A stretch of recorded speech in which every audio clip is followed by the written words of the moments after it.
नमस्कार, उत्तराखंड के बुलेटिन में आप सभी का स्वागत है। मैं हूं आपके साथ यशी शुक्ला। रुक करेंगे खबरों का, लेकिन उससे पहले एक नजर सुर्खियों पर।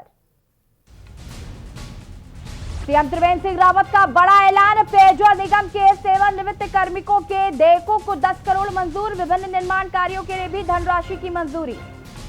बाढ़ सीजन की तैयारी की सीएम ने ली समीक्षा बैठक। जंगल में आग बुझाने वाले मृतकों के आश्रितों को मिलेगा 15 लाख रुपए का मुआवजा। फॉरेस्ट लाइन का निर्माण करने की भी घोषणा। उत्तराखंड में कई जगह भूकंप से झटकों से डोली धरती, कहीं कोई नुकसान की सूचना नहीं। 6.1 बताई जा रही भूकंप की तीव्रता। उत्तराखंड से जल्द चलेगी किसान रेल। देश की किसी भी मंडी या क्षेत्र में भेजे जा सकेंगे किसानों के उत्पाद। परिवहन में 50% तक मिलेगी सब्सिडी। नैनीताल जल्द बनेगा खूबसूरत टूरिस्ट डेस्टिनेशन। 4 चांद लगाएंगे एप्पल और रेस्टो विलेज। अधिकारियों को पर्यटकों के लिए एप्पल विलेज बनाने के निर्देश। उत्तराखंड में 14 फरवरी से करवट बदलेगा मौसम। मौसम विभाग ने बारिश और बर्फबारी के जताए आसार। बढ़ सकती है एक बार फिर से ठंड। आप देख रहे हैं के न्यूज, खबरों का सारथी। बुलेटिन की शुरुआत करेंगे बड़ी खबर से। बड़ी खबर आपको लक्सर से बता देते, जहां पर पुलिस ने की अवैध कच्ची शराब पर छापेमारी।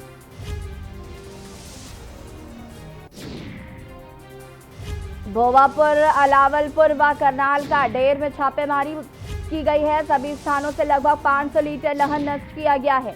पथरी पुलिस टीम प्रमोद कुमार के नेतृत्व में हुई है कार्रवाई। बड़ी खबर आपको बता रहे हैं लक्ष्य से, जहां पर पुलिस ने की अवैध कच्ची शराब पर छापेमारी।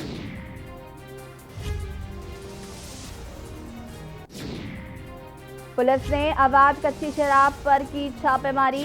करीब 500 लीटर लहन नष्ट किया गया है। भेवापुर, अलावलपुर व करनाल का डेरे में छापेमारी की गई है। सभी स्थानों से लगभग 500 लीटर लहन नष्ट किया गया है। बड़ी खबर आपको बता रहे हैं, पथरी पुलिस टीम प्रमोद कुमार के नेतृत्व में हुई कार्रवाई। बड़ी खबर लक्सर से, जहां पर पुलिस ने की अवैध कच्ची शराब पर छापेमारी। भोवापुर, अलावलपुर व करनाल का डेरे में छापेमारी की गई। सभी स्थानों से लगभग 500 लीटर लहन नष्ट किया गया है। पथरी पुलिस टीम प्रमोद कुमार के नेतृत्व में हुई कार्रवाई। लक्सर से बड़ी खबर, पुलिस ने की अवैध कच्ची शराब पर छापेमारी। भोवापुर, अलावलपुर व करनाल के डेरे में छापेमारी की गई। सभी स्थानों से लगभग 500 लीटर लहन को नष्ट किया गया है।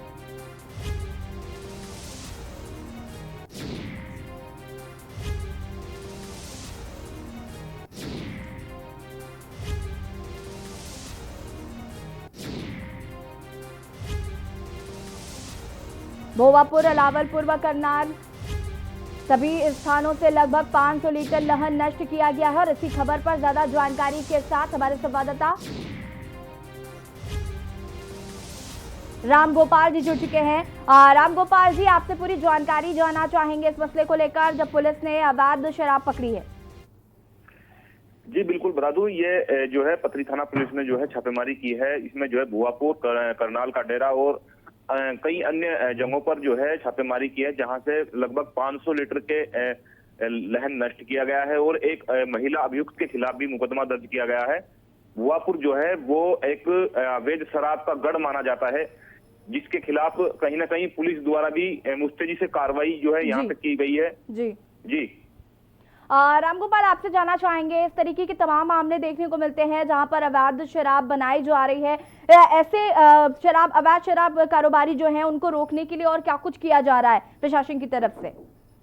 जी बिल्कुल, पुलिस जो है समय समय पर अभियान चलाती है। कहीं ना कहीं आबकारी विभाग भी जो है इस पे जो है समय समय पर कार्रवाई करता है, लेकिन इक्का दुक्का कार्रवाई से कहीं ना कहीं जो है शराब माफियाओं के हौसले बुलंद है। प्रशासन को इस पर ठोस कदम उठाने होंगे, लेकिन फिर भी जो है प्रशासन लगातार कार्रवाई कर रहा है। जी रामगोपाल जी, तमाम जानकारी के लिए बहुत बहुत धन्यवाद। बड़ी खबर आपको बता रहे हैं, सभी स्थानों से लगभग 500 लीटर लहन को नष्ट किया गया है। पथरी पुलिस टीम प्रमोद कुमार के नेतृत्व में हुई कार्रवाई।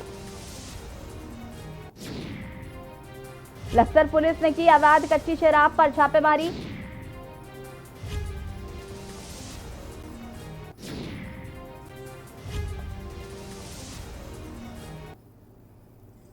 खबर उत्तराखंड से है, जहां पर कर्मचारी राज्य बीमा अस्पताल लालकुआं में बीते कई माह से जरूरी दवाएं नहीं है, जिसके चलते इस अस्पताल में सस्ते इलाज की उम्मीद लेकर आने वाले मरीज खासा परेशानियों का सामना करने के साथ साथ बाजार से महंगी दवाएं खरीदने को भी विवश हैं। बताते चले कि इस अस्पताल में रोजाना 100 से अधिक मरीज अपना इलाज कराने के लिए आते हैं, जिन्हें जरूरी दवाएं नहीं मिल रही हैं। मरीजों व उनके तीमारदारों का कहना है कि अस्पताल से उन्हें जरूरी दवाएं तक नहीं मिल रही हैं, जिसके चलते उन्हें मजबूरी में बाहर से दवाइयां खरीदनी पड़ती हैं। मरीजों ने अस्पताल में जगह की कमी बताते हुए कहा कि इसमें आने वाले मरीजों की संख्या को देखते हुए पर्याप्त स्थान नहीं है, जिससे मरीजों और उनके तीमारदारों को परेशानी होती है।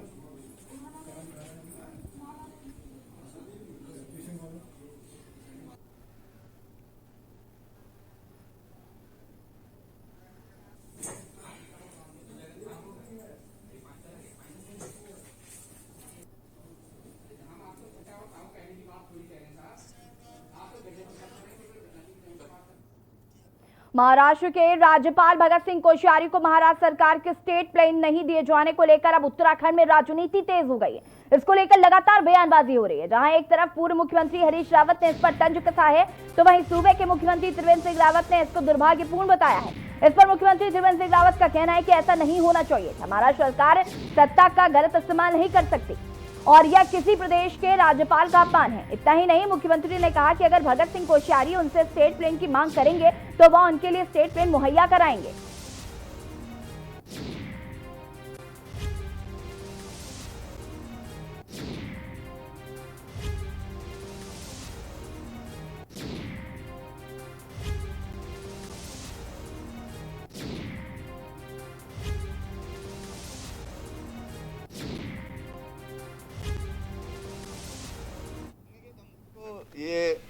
मैं समझता हूँ कि अपनी ताकत का गलत इस्तेमाल किया जा रहा है, दुरुपयोग किया जा रहा है कहना चाहिए। ये अच्छा नहीं है, इससे मर्यादाओं को भी चोट पहुँचती है और राज्यपाल कोई व्यक्ति नहीं होता, वो एक तरह से मुखिया है राज्य का, संवैधानिक मुखिया, राष्ट्रपति का प्रतिनिधि है। डोईवाला में हो रही चोरी की घटनाओं पर पुलिस को बड़ी सफलता हाथ लगी है। गौरतलब है कि 9 फरवरी को डोईवाला चौक पर व्यापारी ने गले में पहने सोने की चैन को 3 स्कूटी सवार युवकों ने चोरी कर बड़ी घटना को अंजाम दिया था। चोरी की इस घटना को भरे बाजार में दिन दहाड़े अंजाम देकर पुलिस को बड़ी चुनौती दी गई थी, जिसके बाद व्यापारियों में भी आक्रोश था। घटना को देखते हुए पुलिस द्वारा टीम गठित कर चेकिंग अभियान व सीसीटीवी खंगालने शुरू किए गए और जल्द ही पुलिस को बड़ी सफलता मिल गई।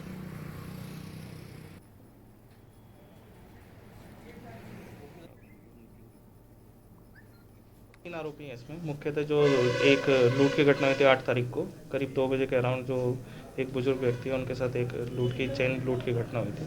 तो 3 आरोपी इसमें जो हम लोगों ने गिरफ्तार किए, उनके पास से असला भी बरामद हुआ है और जो लूटी हुई चेन है वो भी बरामद हुई है। बरेली में विधायक के घर के सामने महिला के साथ लूट का मामला सामने आया है। लूट करने वाले टप्पेबाजों ने खुद को आईजी ऑफिस का सिपाही बताया। महिला घर के बाहर फल खरीद रही थी कि तभी लुटेरों ने महिला के साथ वारदात को अंजाम दिया। महिला को अपनी बातों में उलझाकर लुटेरे तकरीबन 3 लाख रुपए का सोना पार करके ले गए। लुटेरे सीमेंट व्यापारी नेता प्रवीण गोयल की मां के साथ लूट की घटना को अंजाम दे चुके। घटना सीसीटीवी कैमरों में कैद हुई। वीडियो क्लिप के जरिए पुलिस जांच में जुटी हुई है।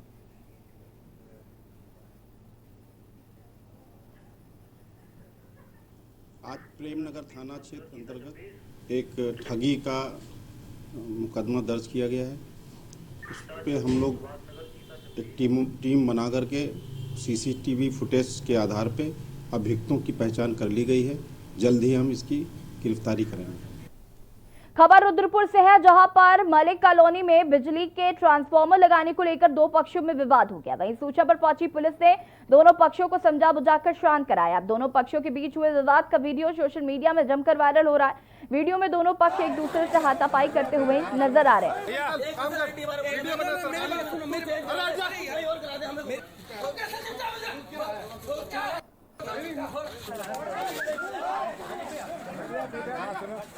सुबह ये जानकारी मिली थी कि मलिक कॉलोनी में एक झगड़ा हो रहा है और ट्रांसफार्मर लगने को लेकर के ये विवाद था।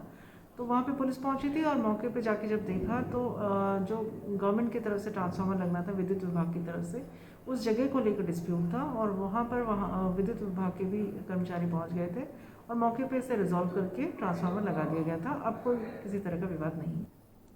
खबर रुद्रपुर से है, जहां पर ट्रांजिट कैंप पुलिस ने मंदिर का दान पात्र चोरी करने के साथ 2 अन्य घटनाओं को अंजाम देने वाले 5 आरोपियों को गिरफ्तार किया है।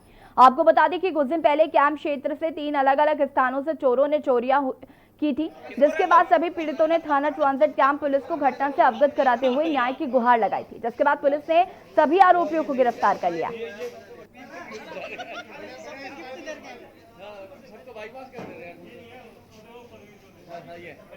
इसको पकड़ लेगा। अरे भैया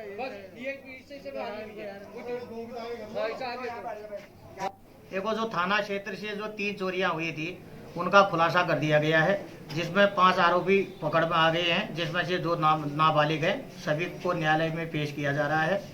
अभियुक्तों से सभी प्रकार का माल जो है बरामद किया जा चुका है। रुड़की की सिविल लाइन कोतवाली पुलिस और सीआईए की टीम ने 27 साल से लापता इनामी बदमाश को जबलपुर मध्य प्रदेश से गिरफ्तार किया है। आरोपी 1993 में अपनी जन्मतिथि बदलकर और फर्जी दस्तावेज जमा कर रहा था, जिसके बाद आर्मी के अधिकारियों की तहरीर के आधार पर पुलिस ने धारा 468 में केस दर्ज किया था। हालांकि आरोपी पर न्यायालय ने भी इनाम घोषित किया था। इनामी को पकड़ने के लिए पुलिस और सीआईए की टीम लगातार जगह जगह दबिश दे रही थी। आरोपी टिहरी का निवासी है, जो देश के अलग अलग राज्यों में ठिकाने बदलकर रह रहा था।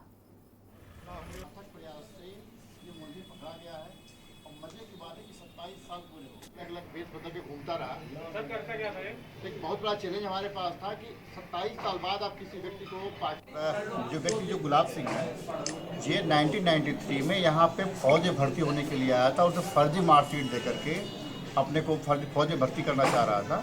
इस पर वहाँ के कर्नल साहब द्वारा मुकदमा दर्ज किया गया था 1993 में, और इस मुकदमे के बाद ये बंदा भाग गया और इसके ये फिर मध्य प्रदेश, महाराष्ट्र और कहाँ कई जगह घूमते घामते फिर मध्य प्रदेश में था। तो 2005 में इस पर कोर्ट से उसको मकसूद घोषित किया गया था। 2,500 रुपये का इनामी था और इस पर जो है अभी डीआईजी महोदय द्वारा 5,000 रुपये का इनाम दिया गया है।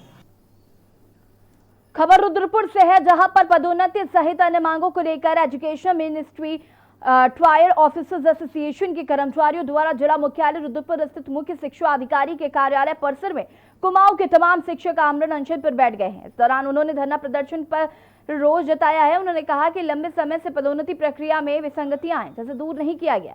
एजुकेशन मिनिस्ट्रियल ऑफिसर्स एसोसिएशन के कार्यकर्ताओं ने गुरुवार को आंदोलन तेज कर दिया। प्रत्यावेदनों को निस्तारण करने, पदोन्नति समायोजन व स्थानांतरण में काउंसलिंग अनिवार्य रूप करने से सभी लंबित मामलों में त्वरित कार्रवाई करने को लेकर आमरण अनशन शुरू किया गया है। वहीं अनशनकारियों ने कहा कि जब तक मांग पूरी नहीं होगी, ये भूख हड़ताल जारी रहेगी।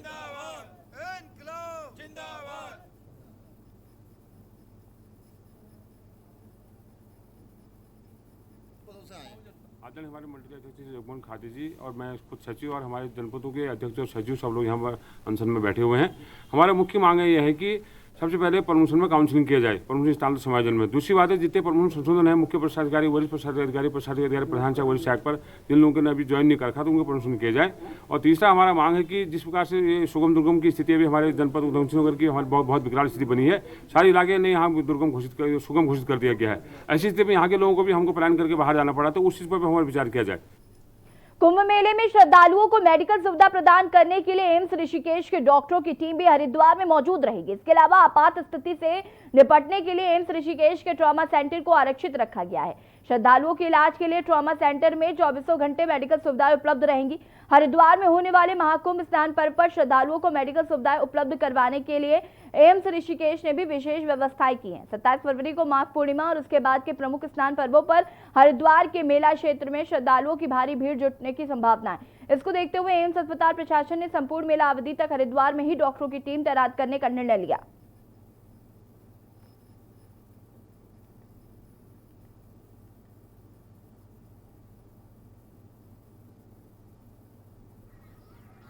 कुंभ के लिए यहाँ पर एम्स ऋषिकेश में हम लोगों ने अपने ट्रॉमा सेंटर को तैयार किया है।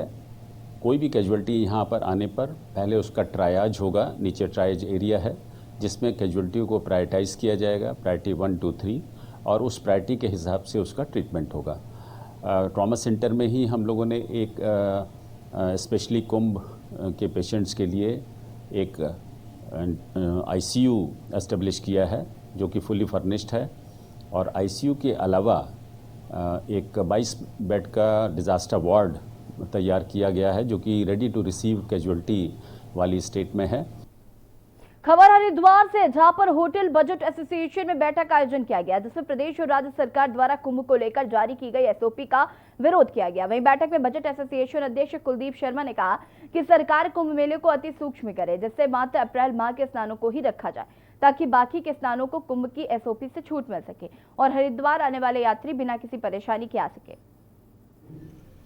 हमारा इसमें यही निवेदन है सरकार से कि कुंभ मेले वर्तमान में हालत ये है कि हम लोगों की स्थिति ये है कि ना हम लोगों के पास खाने को पैसे हैं और ना लोगों को तनख्वाह देने के लिए पैसे हैं। हमारे ऊपर बैंकों का ऋण बढ़ता जा रहा है, साथ ही सरकार के द्वारा हमें किसी प्रकार का कोई भी राहत न देने के कारण जो सरकार की आउटस्टैंडिंग है वो भी बढ़ती जा रही है, कहीं बिजली के बिल के रूप में है। सरकार सिर्फ इसी बात की चिंता करती है कि मुझे केंद्र सरकार से जो जारी हुई है उसको सिर्फ इम्प्लीमेंट कराना है। इस एसओपी के नाम पे हरिद्वार की जनता को डराया जा रहा है, धमकाया जा रहा है, जो किसी भी कीमत पे बर्दाश्त नहीं किया जाएगा। क्योंकि जब हम मरने वाले हैं तो हम सरकार चाहे तो मुझे जेल भेजे, चाहे जो कुछ भी करे, हम इसके खिलाफ हम बड़ा रणनीति तैयार करेंगे। क्या सिर्फ पैसे वाले और धनवान लोगों के लिए ही है? जो सुदूर गांवों से बसों में भरकर कर्नाटक से, केरला से, तमिलनाडु से, बंगाल से, गुजरात से जो लोग आते हैं यात्री, उन लोगों के पास क्या व्यवस्थाएं हैं? अधिकारियों का कहना यह रहता है कि साहब ये केंद्र सरकार की एसओपी है, लेकिन मैं इसमें बड़ा स्पष्ट दृष्टिकोण रखता हूं। केंद्र सरकार ने एसओपी के लिए सुझाव प्रदेश सरकार से मांगे थे, प्रदेश सरकार ने हरिद्वार के स्थानीय प्रशासन से मांगे थे। तो ये कहकर जान छुड़ाने की कोशिश कोई अधिकारी न करे कि केंद्र सरकार की एसओपी है। सुझाव यहां से गए, फिर केंद्र सरकार ने उन सुझावों के आधार पर एसओपी जारी की। खबर नैनीताल से है। बेताल घाट के सुदूरवर्ती गांव के तौक परचूड़ा के गधेरे में 3 वर्षीय बालिका का सड़ा गला शव मिलने से हड़कंप मच गया है। सूचना पर मौके पर पहुंची राजस्व पुलिस ने शव को कब्जे में लेकर पंचनामा भरने के बाद पोस्टमार्टम के लिए जिला मुख्यालय नैनीताल लेकर पहुंचे। जानकारी के मुताबिक बच्चे घर में घर पर रह रही थी, जो अचानक 4 फरवरी से घर से गायब हो गई, जिसकी शिकायत बच्ची की ताई ने ओखल कांडा में दर्ज कराई थी। देर रात ग्रामीणों ने बच्ची का शव गधेरे में पड़ा होने की सूचना दी।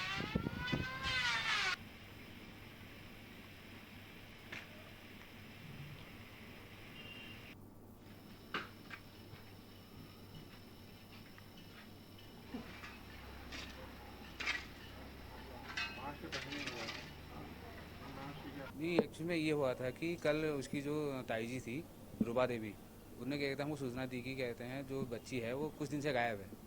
तो कल क्या हुआ, फिर उसमें हमने एफआईआर दर्ज करी 363 गुमशुदगी में। तो उसके बाद शाम के टाइम उनका फ़ोन आया कि वो बच्ची तो नाले जो एक गधरा आता है ना वहाँ से, तो गधरे मिली है पानी में। यही सूचना मिली थी हमको, तो हम मौके पर गए। हम रात को लगभग 7 बजे पहुँचे वहाँ पर। उधम सिंह नगर के जिलाधिकारी रंजना राजगुरु ने रुद्रपुर स्थित मेडिकल कॉलेज में पहुंचकर कोरोना की वैक्सीन लगवाई। इस दौरान जिलाधिकारी रंजना राजगुरु ने कहा कि कोविड-19 जिसे भी होता है वो तत्काल कोविड-19 वैक्सीन से घबराने की जरूरत नहीं है, बल्कि वैक्सीनेशन कराने की जरूरत है। जिलाधिकारी ने कहा कि प्रथम चरण में कोविड-19 की वैक्सीन डॉक्टर, स्टाफ, नर्स और वार्ड बॉय को लगाई गई थी। उसके बाद पुलिस प्रशासन और जिला प्रशासन की टीम द्वारा वैक्सीनेशन करवाया जा रहा है, जिसमें उनके द्वारा स्वयं कोविड-19 की वैक्सीन लगाई गई।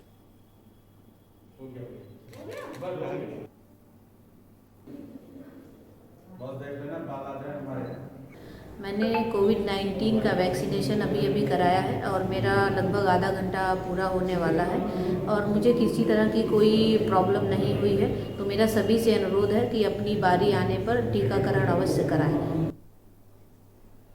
रुद्रपुर शहर वासियों को जल्द ही कूड़े के ढेर से निजात मिल जाएगी। इसी के लिए मेयर रामपाल सिंह द्वारा भूमि पूजन किया गया। शहर वासियों को कचरे से निजात मिलने के साथ ही अब इससे सीएनजी गैस का निर्माण होगा। कचरे से सीएनजी तैयार करने वाले हाईटेक सीबीजी प्लांट का मेयर रामपाल सिंह और नगर आयुक्त रिंकू बिष्ट ने संयुक्त रूप से फाजिलपुर महरौला में विधिवत भूमि पूजन किया और लगभग 37,500 किलोग्राम प्रतिदिन जैविक गीले कूड़े के निस्तारण के लिए नगर निगम रुद्रपुर में कूड़ा विधायन संयंत्र के लिए भूमि आवंटित कर उत्तराखंड राज्य का यह पहला बायो मैथिनेशन प्लांट है। भगवान जी को दे दो, अर्घा वहीं पे रख दो, हाथ में फूल ले लीजिएगा। सीबीजी प्लांट है और मेलहम कंपनी है पुणे की, उसके द्वारा ये लगाया जा रहा है और ये उत्तराखंड का पहला, और न केवल उत्तराखंड बल्कि नॉर्थ इंडिया का ये पहला प्लांट है। और साथ ही साथ ये भी एक खासियत है कि ये जीरो इन्वेस्टमेंट प्लांट है, जिसमें नगर निगम ने कोई भी इन्वेस्टमेंट नहीं किया। ये 8 से 10 करोड़ का प्रोजेक्ट है ये, जिसमें कि हमने इनको 6 एकड़ ज़मीन दी है। वो 6 एकड़ का लगभग 25,200 रुपये पर मंथ का हम किराया लेंगे, 1 रुपया पर स्क्वायर मीटर के हिसाब से।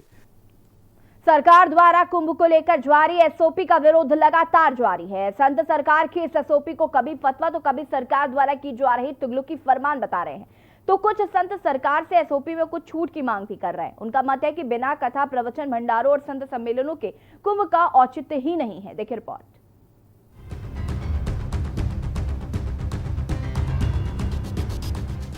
आज हरिद्वार जयराम आश्रम के परम अध्यक्ष ब्रह्म स्वरूप ब्रह्मचारी ने केंद्र व राज्य सरकार द्वारा कुंभ 2021 के लिए जारी गाइडलाइन में आश्रम और धर्मशाला में अन्य क्षेत्र व धार्मिक अनुष्ठान न करने को तुगलकी फरमान बताया है। उन्होंने कहा कि सरकार का यह निर्णय बहुत निंदनीय है। उन्होंने कहा कि किसान आंदोलन और देश के विभिन्न हिस्सों में होने वाले चुनाव में कोई गाइडलाइन जारी नहीं की जाती है, लेकिन हिंदू धर्म की आस्था का प्रतीक और विश्व का सबसे महत्वपूर्ण मेला कुंभ मेले में आश्रमों में अन्य क्षेत्र में चलाने के आदेश को तुगलकी फरमान ही कहा जाएगा, क्योंकि पहले कोरोना काल में आश्रमों में रहने वाले हजारों संत भूखे रहने की कगार पर आ गए थे और अब फिर संत जो कि विभिन्न आश्रमों में रहते हैं और हरिद्वार में चलने वाले अन्य क्षेत्रों में मांग कर खाते हैं, अगर आश्रमों में भंडारे और नहीं होंगे तो उनके लिए बड़ी मुश्किल पैदा हो जाएगी। इसलिए सरकार को चाहिए कि कुंभ के नाम पर इस तरह के तुगलकी फरमान जारी ना करे। इससे अच्छा तो सरकार साफ साफ कह दे कि कुंभ निरस्त किया जाता है। 2021 हरिद्वार में जो महाकुंभ लग रहा है, जो आरंभ हो चुका है संतों के माध्यम से, जो सरकार ने, सेंट्रल गवर्नमेंट ने और स्टेट गवर्नमेंट ने जो कुंभ मेला को लेकर के एसओपी जारी की है, मैं तो केवल धार्मिक भावना से जो आयोजन और संस्थाओं में होते हैं, जैसे भंडारा होता है, कथाएं होती हैं, यज्ञ होता है, अगर ये कुंभ में संतों के द्वारा आश्रमों में, संस्थाओं में नहीं होंगे तो कुंभ का भी कोई औचित्य नहीं है। कुंभ में आने वाले संत ऐसे भी हैं जिनका हरिद्वार में अपना आश्रम नहीं है, जो सरकार द्वारा निर्धारित क्षेत्र में निवास करते हैं, जिनके साथ उनके कई सौ अनुयायी भी आते हैं, लेकिन सरकार द्वारा एसओपी के कारण अब यहाँ आने वाले श्रद्धालु अपने गुरुओं के आश्रम तक नहीं पहुँच पा रहे, जिससे काफी परेशानियां आ रही हैं। गुड़गांव से आई तारा माँ ने बताया कि वे हरिद्वार कुंभ के लिए आई थी, लेकिन ना तो अभी तक कुंभ शुरू हो पाया है और अब एसओपी के कारण उनके अनुयायी भी हरिद्वार नहीं पहुंच पा रहे हैं। उन्होंने कहा कि बिना संत सम्मेलनों और कथाओं के कैसा कुंभ। कहाँ से लोग आते हैं, आना चाहते हैं, परंतु अब सत्संग नहीं होगी, सिर्फ स्नान होगा, सिर्फ अखाड़े वाले नहाएंगे और भंडारा नहीं होगा, फिर दिक्कतें तो आएगी ना। अभी हमने कह दिया है लोगों को, कहाँ से लोग आएंगे, अब सबको कहना पड़ता है नहीं है कुंभ नहीं है, ऐसा नहीं, कुंभ है, फिर कुंभ है तो मेला नहीं। सरकार कुंभ कराना ही नहीं चाहती, चाहे वो केंद्र सरकार हो चाहे वो राज्य सरकार हो। सरकारों को चाहिए इन नियमों के अंदर थोड़ी सी ढिलाई देकर कि लोग कथाएं भी कराएं, लोग आएं भी सही।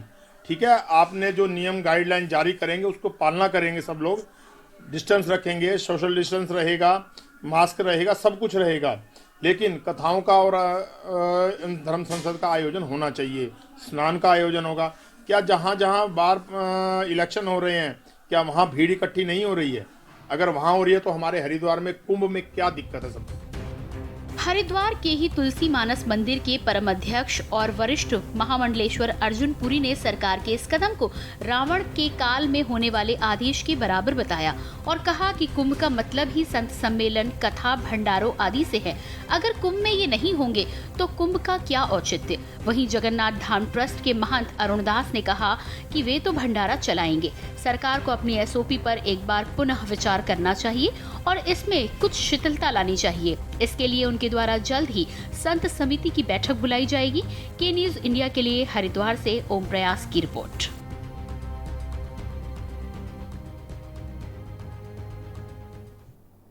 और अब खबर देहरादून से है, जहां पर वन अग्नि प्रबंधन और सुरक्षा कार्यशाला की बैठक आयोजित की गई, जिसमें वनों को अग्नि से बचाने के लिए बैठक में चर्चा की गई। इस मौके पर सीएम त्रिवेंद्र सिंह रावत ने वन अग्नि की भेंट चढ़ने वाले कर्मचारियों के परिजनों को मिलने वाली राशि को लेकर बड़ी घोषणा की है। सीएम ने मुआवजा राशि को 2.5 लाख से बढ़ाकर 15 लाख कर दिया है।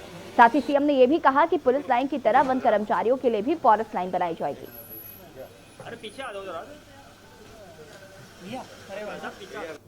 अग्नि से संबंधित अनेक महत्वपूर्ण डिसीजन लिए गए। पहले जो हमारे 2 कर्मचारी परसों यानी 10 तारीख को वन अग्नि को रोकते हुए बुझाते हुए शहीद हुए, उनको पहले तो श्रद्धांजलि है।